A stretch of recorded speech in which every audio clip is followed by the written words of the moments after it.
we are told to find the area of the right triangle. Now, what is the area?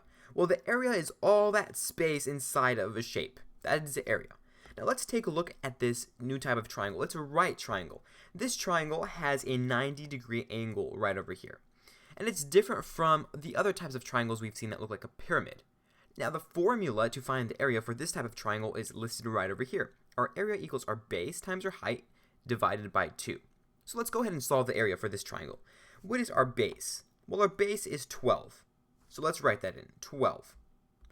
And we're going to multiply that by the height. What is the height? Well, the height is 10. So 12 times 10. What is 12 times 10?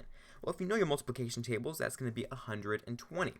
So we can write that in as 120. And now this is all divided by 2. Divided by 2. So what is 120 divided by 2? That's going to be 60. So all of this space right in here, all of that space is equal to 60. And normally we express it in units squared. So that can be 60. We can write it also in here, area equals 60.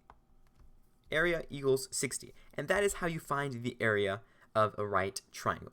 I hope this video was helpful, and like always, stay positive.